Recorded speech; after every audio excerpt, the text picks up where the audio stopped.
Good afternoon and welcome to the Penn State football press conference with head coach James Franklin. To talk about spring ball, we will pass it over to Coach for an opening statement. Coach? Like always, appreciate everybody jumping on to cover Penn State football. Hopefully here at some point we can get back to more of a normal routine where you guys are here in town and we're in person. Obviously this is the first spring ball since March 2019. We can't take anything for granted. It's kind of strange that we have some staff members that have been here going on 2 years, and this is their first spring ball.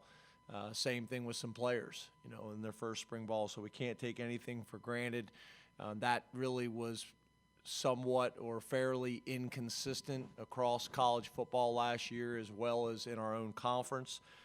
So we just got to make sure that we go through everything in detail so we're all on the same page about expectations and standards.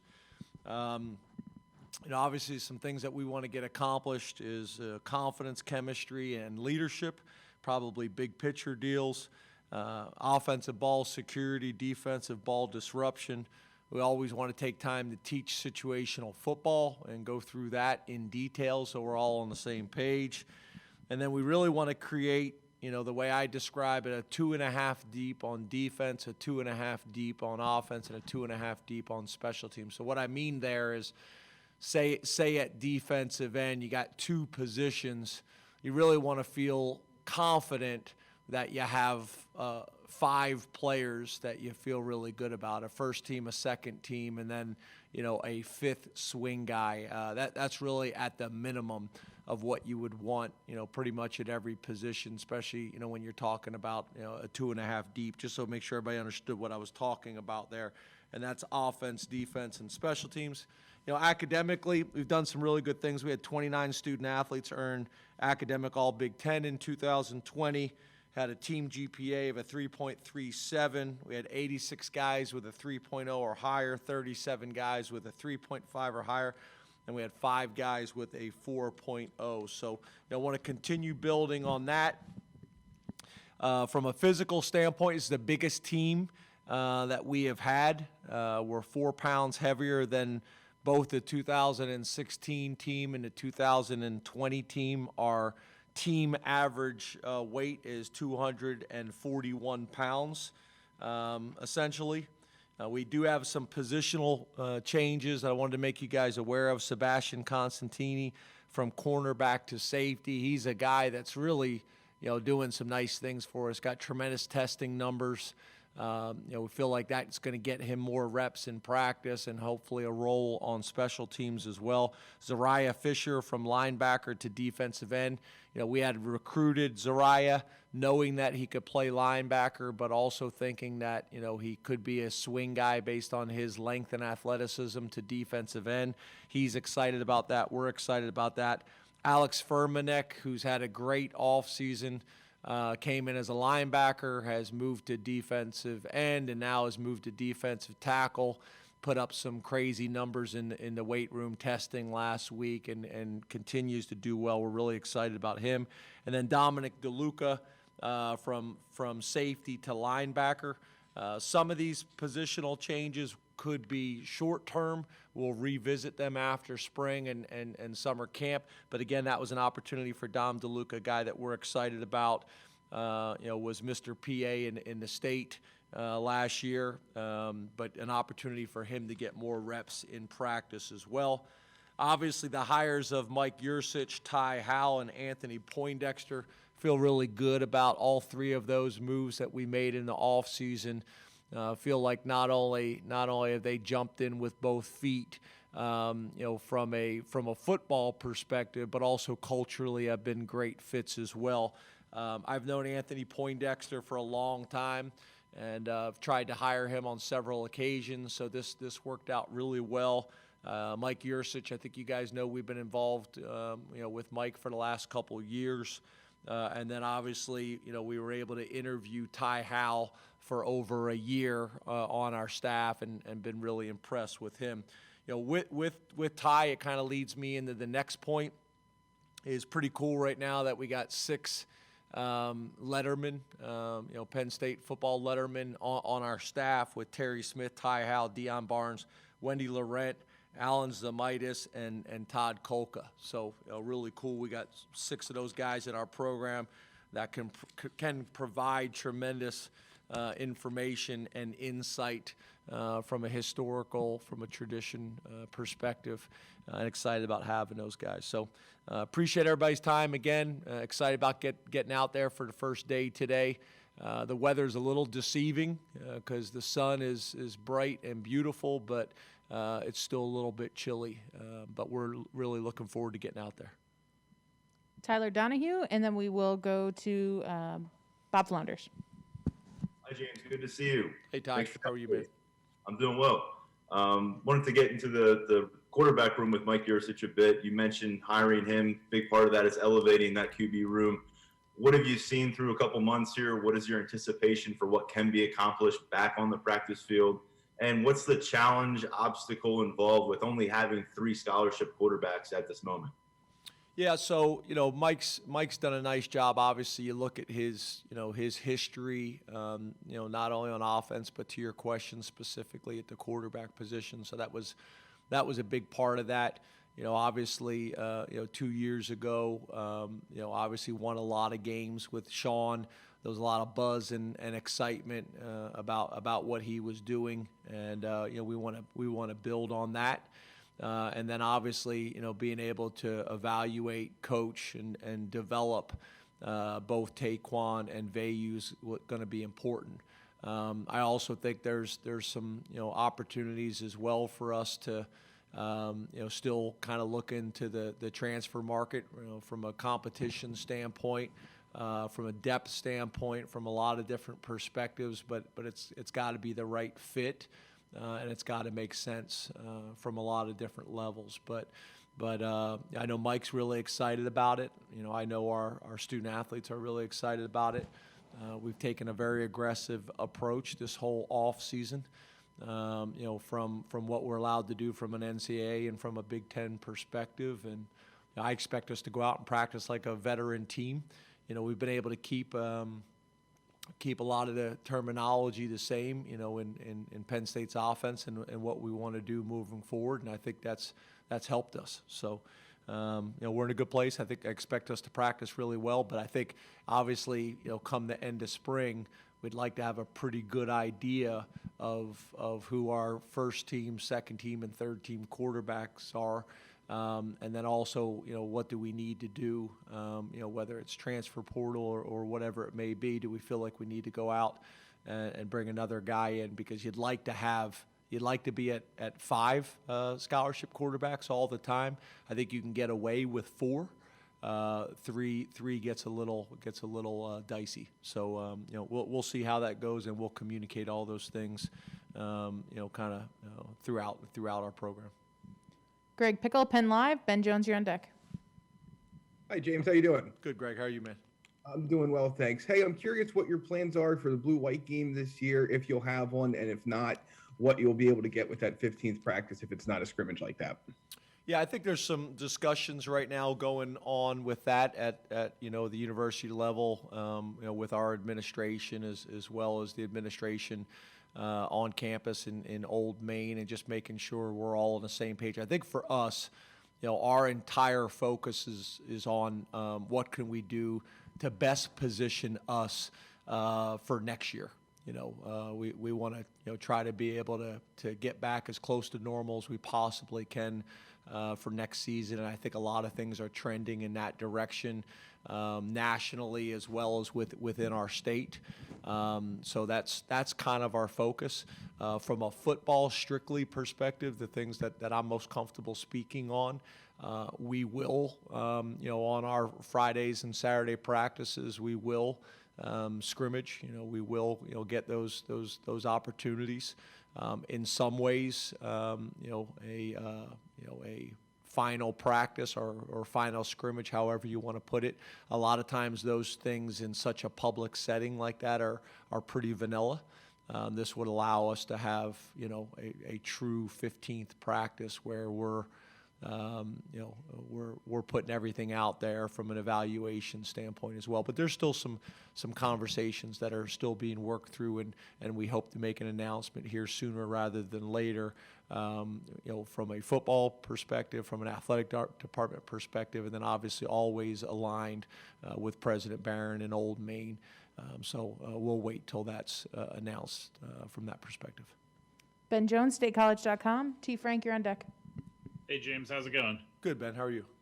Good, good. You've got 6 guys on staff that are either in their first or second year with you. Coming off the season that you had, how do you kind of balance having your finger on the pulse of all those different rooms without over-managing at the same time? Yeah, I think for me, I've always been pretty upfront that, I am going to have my fingers all over things and be a micromanager early on. I don't want to be. So once I'm comfortable that those rooms are being run or those areas are being run the way we need them to be run, then I step away. But early on, I want to make sure that I understand what's going on and that they understand, my perspective as well, and then also culturally how we do things here at Penn State, and hopefully, through all those conversations and discussions and dialogue, that we can speed up the adjustment time and the adjustment process here. So, that's kind of the nature of college football now, and we'll embrace it. Fortunately, we've been able to make some hires that either have some, understanding of what Penn State's about, have been around me and my staff, or just people that we've had relationships with for a long period of time. So all those things help, but I think you're exactly right, Ben. We can't take anything for granted, especially when you magnify the fact that, again, even the guys that we hired last year, this is their first time going through spring football. T. Frank Carr, ESPN Radio, and Neil Rudell, you're on deck. Hey, James, good to see you again. You as well. I probably should have asked you this before, but what do you want me to address you as? T. Frank is fine. T. Frank. That's what most people call me. All right, just making sure. Thank you. I want to go off what you just were talking about there at the end. Seeing as you didn't have spring ball last year, paraphrase something that Dwight Galt said last week. He said he was pleased with the winter conditioning and that players had made up a lot of the ground, if not all the ground, they had lost from last year. Do you think spring ball can do that for you on the football side of the program? And how do you quantify something like that of making up for lost ground or making up for lost instruction time? Yeah, I think it has to.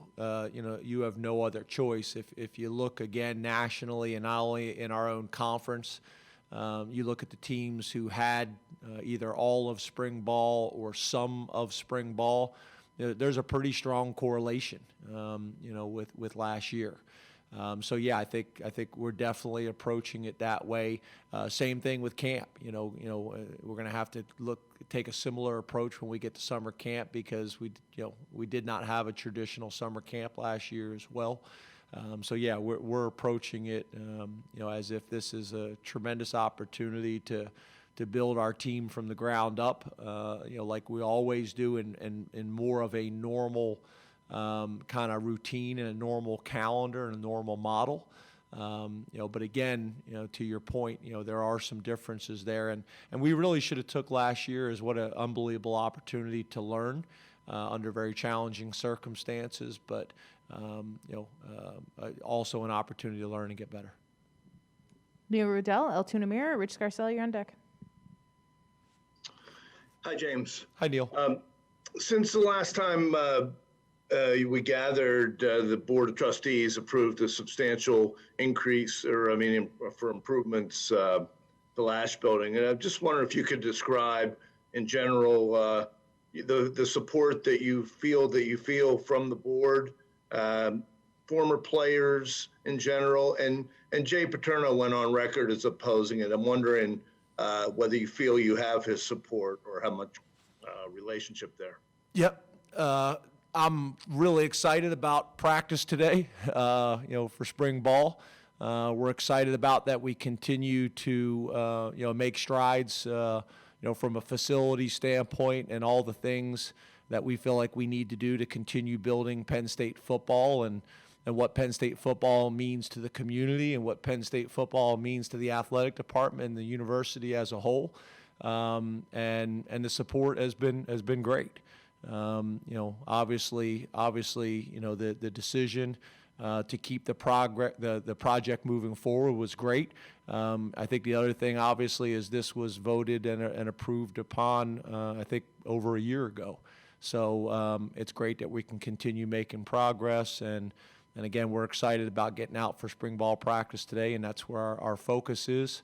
And, looking forward to, continue making progress really in every area, academically, athletically, socially, in every single area, we need to continue to compete. Rich Scarcella, Reading Eagle. Donnie Collins, you're on deck. Hi, James. How are you today? Good, Rich. How are you? I'm all right, thanks. Hey, two-parter. One, Dwight Galt last week was talking about last season about how motivated guys are. How motivated, how hungry did last season leave you? And secondly, will Noah Kane be able to practice this spring? Yep. So with Noah, we think probably a second half of spring ball will get some work out of him. It's hard to predict how much. Obviously a lot can change over a 3-4 week period of time. So we'll see. I was out there, doing my old man workout, walking around campus and then around the practice facility, and saw him out there, with our trainers doing rehab and things like that. So we fully expect him back. When that is hard to say, Rich. The first part of your question, I lost my train of thought.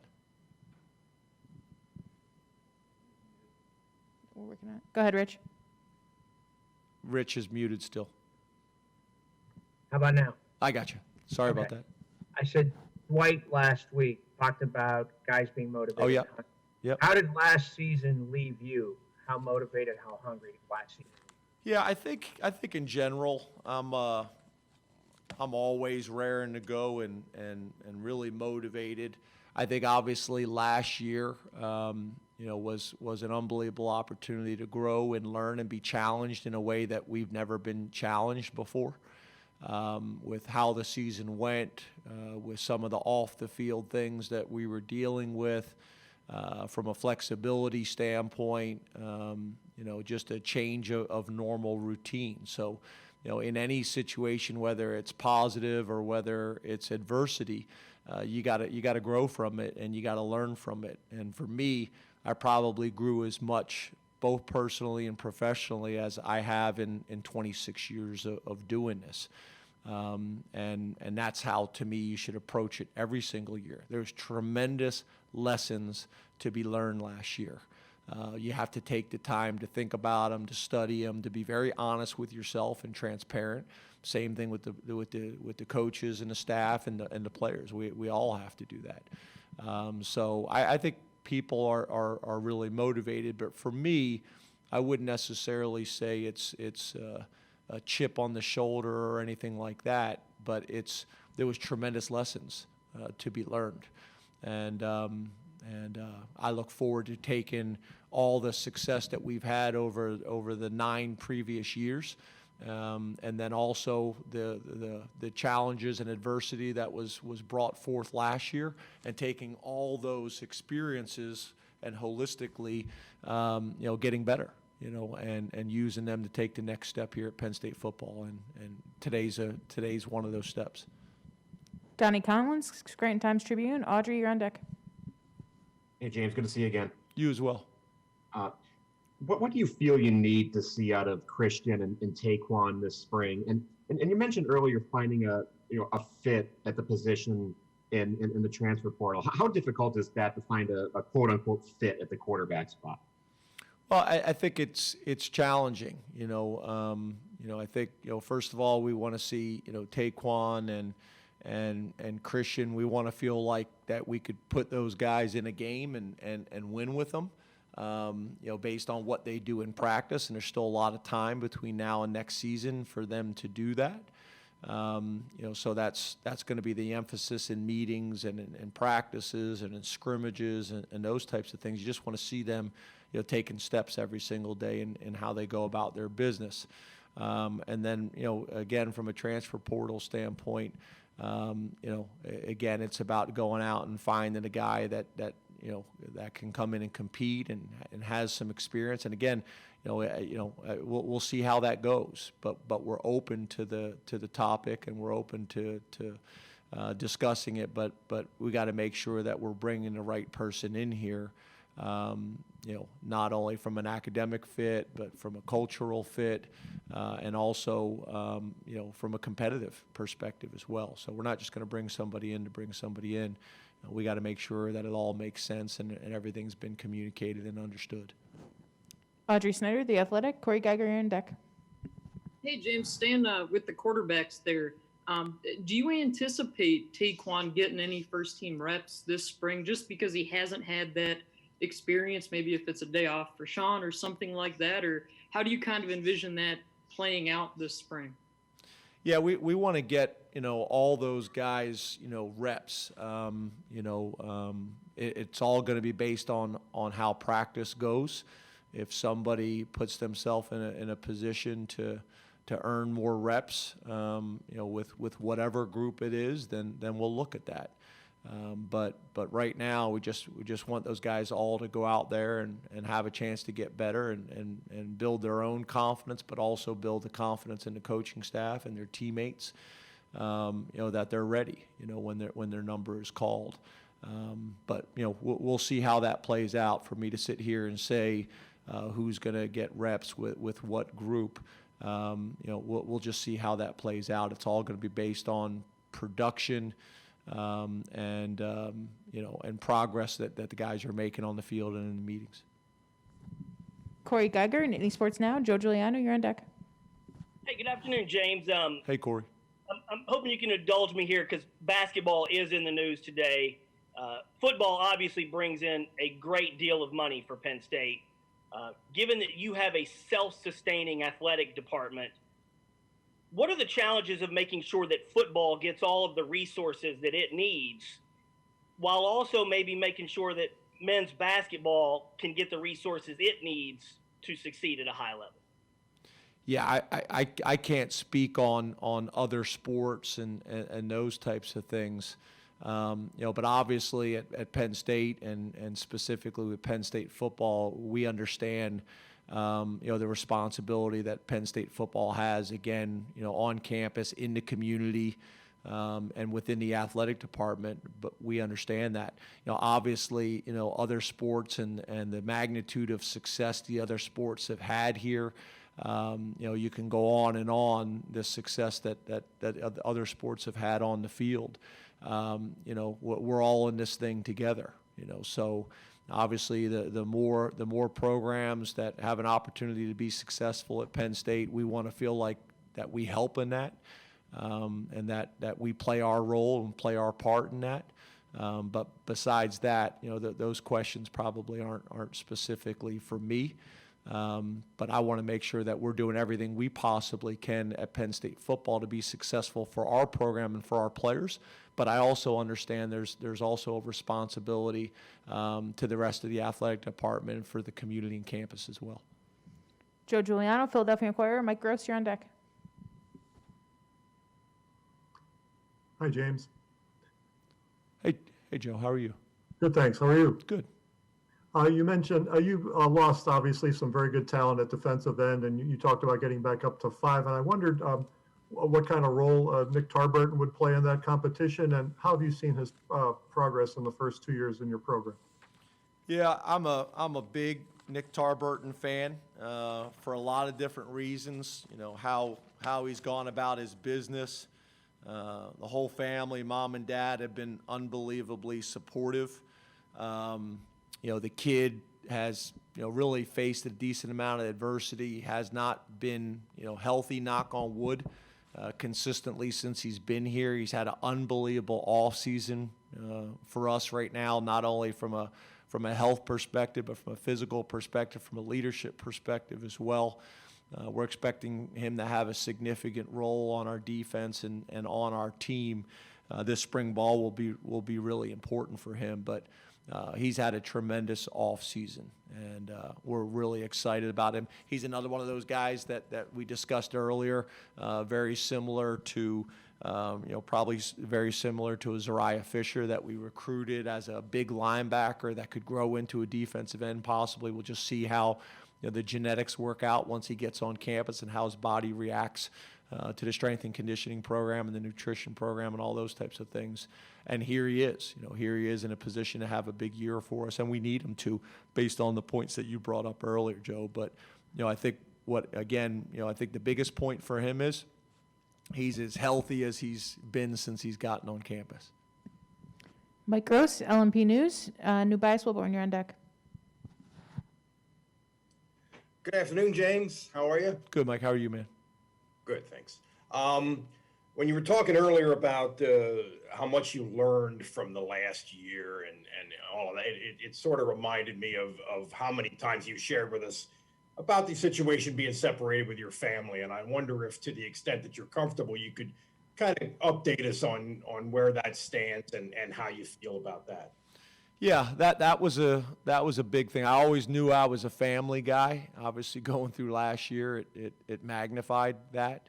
We're in a better situation now. Still not what I would describe as ideal or back to normal. So my family is back in town, but we are separated. So we have like an apartment over the garage, and that's where I've been staying. About the most contact I have is I'll go over when I get home from work, and I stand at a different window in the house with my hood up and my mask up until someone notices, and I usually scare the heck out of them, and they scream, and then we laugh, and then they slide my tray of food out the door, and I say thank you through the glass and take my tray of food up over the garage and eat dinner. But they're doing great. I think for them it's been really good to get back in town and get a little bit of the normalcy of being back in their own bedrooms and those types of things. But yeah, we're still not back to normal, and I'm not completely sure when that will happen. Based on my family's circumstances. So we'll see how that goes. I appreciate you asking. I do appreciate you asking, but yeah, we're still not back to what I would describe as normal. And if anybody has any costumes or scary masks that you want to lend me, that's been pretty fun, scaring the heck out of my wife specifically, but also the girls. New bias, Wilborn, Pittsburgh Post-Gazette. Nate Bauer, you're on deck. James, what's bud? it like to now? How you doing, man? By the way, man, good to buddy. see you as always. You too, Hope we man. get to meet in person one day. But what's it like now not being the only one of 31 on campus with the new coaching hire, and you're also one of very few programs that has a African American head coach at basketball and football. What does all that mean to you? Well, has it been announced yet, Nabais? Yes. Well, you're saying yes, and I'm looking at Chris Peterson, and Chris Peterson's going no. Okay, but well, yeah, no, but I get it. I obviously won't speak on the hire yet at this stage, but yeah, I think most importantly, Nabais, being able to hire the most qualified person, for Penn State and going through a broad, search. And I've had some conversations with Sandy about it. And I know that's what was important to them is to have a diverse, broad, comprehensive search. And then at the end of the day, hire the best person available. And then for me, if that person happens to be a person of color, then hopefully I can provide some perspective of what it's going to be like for them, what the town's like, the school, being at Penn State, all those things. I want to be a resource, obviously. And then I think it's great for the student athletes. I think it's great for the university as a whole. I know how important diversity is to President Barron and the administration. So if it happens to play out that way, then great. But ultimately, it's about hiring the best person for Penn State to help our basketball program take the next step.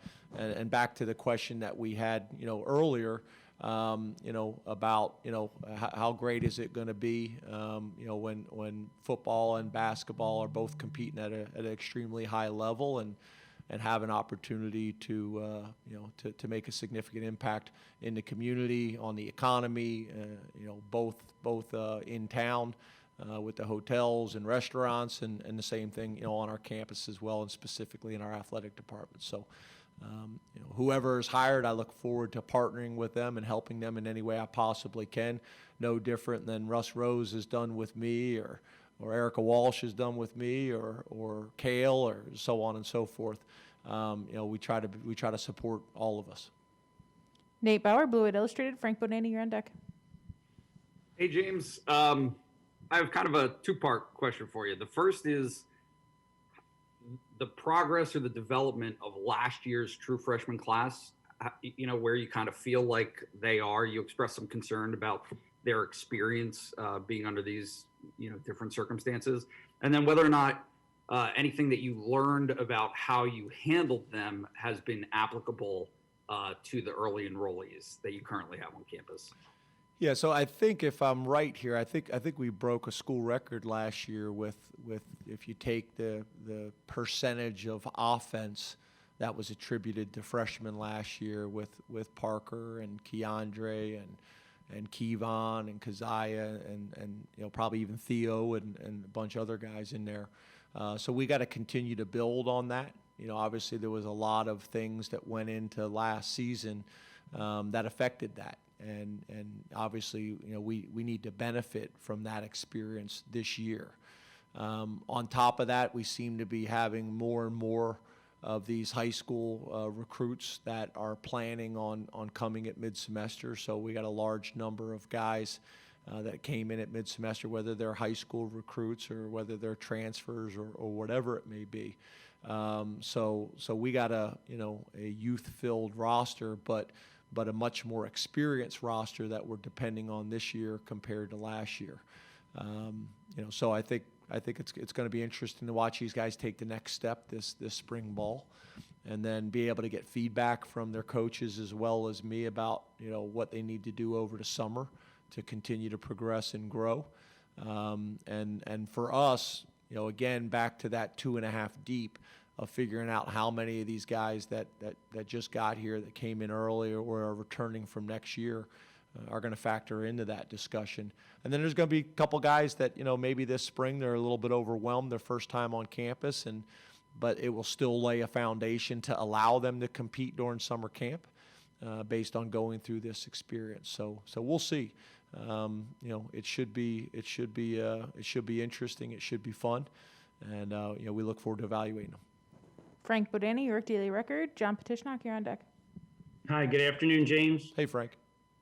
Sean Clifford, such a drastic scenario of seasons from 19 to 20. Can you glean anything from the offseason, from how he handled the end of last year, as to what you're getting from him coming into this spring? Maybe how he's grown, anything different that stands out to you about his situation? Yeah, so a couple things. I think, first of all, Sean's always been extremely driven, extremely motivated, and competitive. But you're exactly right. Where we were coming into last season and where we are coming into this season, is different. But it also creates a tremendous opportunity, and I think that's how Sean is approaching it. In a lot of different ways, and as we all know, there's a lot of factors. It's when you remove a Journey Brown or you lose a Journey Brown, from your roster. We knew wide receiver going into last year, was going to be a big part, a big predictor in our success. With the lack of experience that we had returning at the position. All those things factored in, a change in offense, all those things. So I think Sean's motivated, but he's always motivated. He's a guy that prepares at an extremely high level. It's very, very important to him, and he's extremely competitive. I know Coach. Coach Yursich has been very impressed with those things so far, but now it's time to translate it and transfer it to the field. But I do think the experience gained at the wide receiver position, I do think the experience gained at the tight end position, and also the running back position is going to help. Is going to help Sean too. John Petishnock, Football Letter. Mark Brennan, you're on deck. Hey, good afternoon, James, and thank you for your time today. You as well. Hey, you mentioned having 6 Lettermen on staff, specifically with Alan Zamitis. Can you share anything about the conversations you had with Alan and how that came together? And then with respect to all the Lettermen, what does it say about the program that they want to return to their alma mater and be actively involved in the future and success of the program? Yeah, I think it's really important. I think those guys can provide a unique experience to our players. They can have a conversation that is very different than anybody else because they've lived it. I think there's tremendous value in that. It's also a place that these guys are really passionate about. So whether it's with our current players, whether it's with recruits, those are things that are going to be discussed and be discussed in detail, and it's going to come from a unique perspective, and it's going to obviously be coupled with a tremendous amount of passion for Penn State and what this place has meant to them. So those things are really, really important to us and very, very important to me. With Alan, he had worked a couple camps in the past, so we had gotten to know each other a little bit. And then, obviously when these positions opened up, Alan was able to reach out and we were able to talk in more depth about some things and what might make sense for him and his family. And, the more I got to know him and then did my research and talked to a bunch of former players that were connected with him and that he played with and how they felt about him and the type of player and the type of leader he was.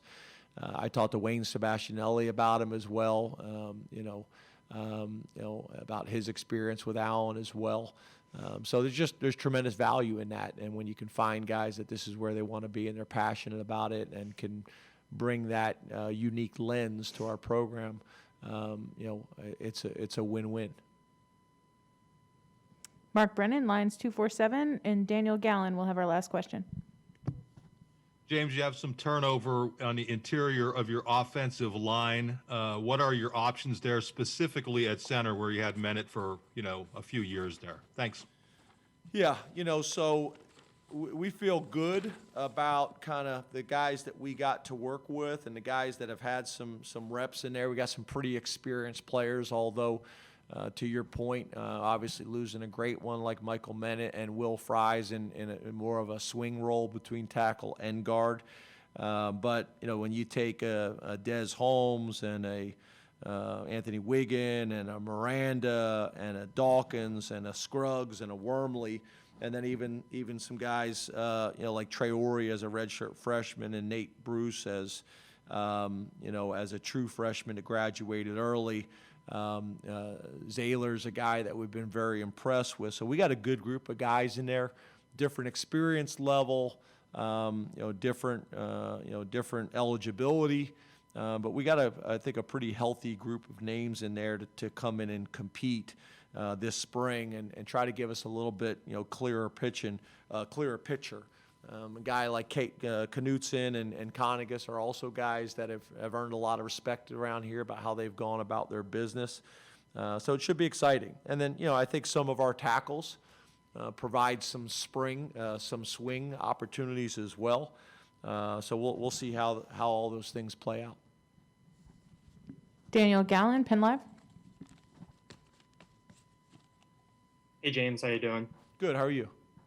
Doing good. Love the stash, by the way. Thank you. Quarantine project. It's awesome. You added a couple transfers along the defensive line this offseason. What was a priority with getting those guys, and what do you like about those guys who you are bringing in there? Well, I think the biggest thing for us, you guys have brought up the quarterback position and a lot of positions, but really for us, it's about creating as much competition as we can. At the positions, whether it's at the starting position or whether it's for depth or whatever it may be, and those guys provide that. Those guys provide that. So we're excited to see what they're going to do. Obviously, we got, we call him AK, Ebikidi, at defensive end, and Tangelo at defensive tackle, and seeing what those guys are going to be able to do from a competitive standpoint at both D tackle and defensive end, and then Johnny Dixon obviously in the secondary as well. So, so far so good. Those guys have been extremely impressive in winter workouts and in the weight room. It's also interesting to talk to them about them comparing and contrasting to the programs that they've come from. In terms of just how we do things, in terms of the winter workouts, in terms of strength and conditioning and all those types of things. But we think all three of those guys are going to have an opportunity to compete and compete at a high level for us. And we'll continue to look at that, nationally, across the board if we can find some guys that make sense for us to bring in at a number of different positions. Thank you very much, Coach. Thanks, everybody. Thanks, guys. Everybody have a great day. Stay safe.